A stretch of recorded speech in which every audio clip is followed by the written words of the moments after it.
Abbie, we'll start this interview the way we usually do by reflecting on the game that's just gone. It was a good win against Keynsham at the weekend, but you witnessed your players probably have to solve a few more problems than they usually have with the low block. Yeah, definitely. I think they reminded us really early on in the game that, they were a threat in the game and they could have almost gone 1-0 up at an early stage. So it just reminded a few that we were in a game. And then you kind of, as you said, they sat in and kind of huffed and puffed, and I mean that in a really respectful manner. And then our class just showed through, and we were able to break them down. Once we got that first goal, I think it was kind of no looking back from us. First half, we didn't move the ball like we can, like I want us to, and then second half we come out and definitely moved the ball with a bit more intent. Got our attacking players in the right areas, and we're really able to play between the lines and exploit. So yeah, really happy with the win. One of the negatives to come from the game was Jess Sandland, who came off after 20 minutes. How is she doing? Yeah, so unfortunately for us, we've lost Jess for probably best part of 2 months now. She's got a fracture of her ankle, which is it's not ideal. Not a player that we can afford to lose. Jess is really versatile, can play in a number of positions across the back line and into midfield. So it's not somebody we want to lose with her quality on the ball either. And just being a great character around the squad as well. So yeah, it's our first big injury as a young player. So it'll be good to see her sort of have some time out now, really test her recovery, her mental side of things, and come back stronger. Of course, we wish her all the best in her recovery. Now, after that win, we've got the round 2 draw, and we're going back down to the Cornish border in a few weeks to face Plymouth away. You must be really looking forward to that. Yeah, of course. Any time that you get to play your local rivals, you're always chomping at the bit to do that. We've had some really successful performances and really good results against them over the last couple of times we've played them. So again, it won't be no different. As I said, though, the cup competition means a lot to every club that's in it, not just because they want to go far, but because of the financial gains that you can get. So again, I'm sure Argyle will be like us in really wanting to make sure we put a good performance in and we get the win and we go through to the next round where obviously the big teams come in and you can play hopefully a championship club and really kind of test ourselves. One player who'll be pleased with the draw for geographical reasons more than anything else is Amber Pollock, who netted a stunner on Sunday. She's shown her class on the wings all season so far, but then she came into that central area to score that goal at the weekend, really showing her striking ability. Yeah, definitely. And anybody who knows Amber knows that before she joined us, she was probably a forward player, played in a forward front three. For us, we don't play that way, so we've kind of worked on her defensive attributes and turned her into more of a wing back for us, and a job that she does really well. She's got physical attributes to do it. She's got the strength and the speed and the endurance to do that. But also the quality when she's on the ball. We know she's got moments, and Sunday was just evidence of that. When she picked it up, we asked her on the side before she'd gone on, not just to run at players, to make sure that she gets shots away or she can get an assist somewhere. She certainly did that. For the FA Cup, we've got 2 away games coming up. The first being this weekend away at Watford, who were a championship side last season. That will pose an interesting test for yourself and the team. Yeah, definitely. I think we've done our analysis on them. We know how they play. They're a team that love to keep the ball, love to move the ball.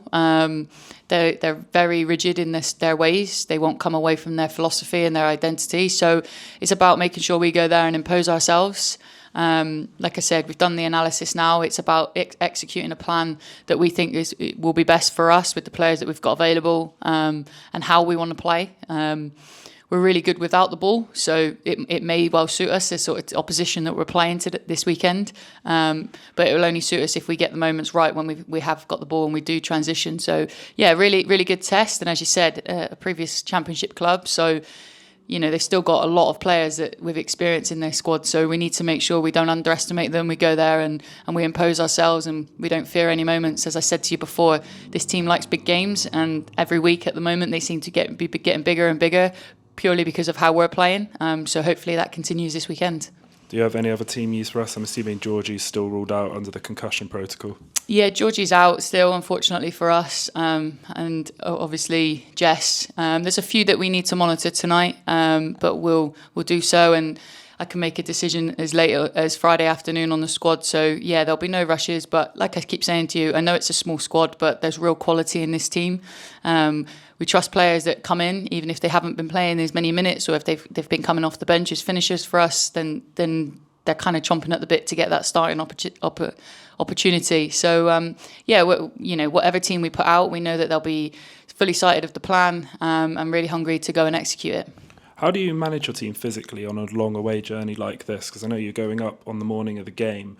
Is it a thing of just getting as many breaks in there as possible on the way up to stretch those legs? Not. We don't have too many breaks. We'll have one longer stop where we tend to stop for sort of half an hour, 45 minutes. But yeah, we've got a good relationship with the club, obviously, and with the chef. He'll provide us with a meal to take up with us.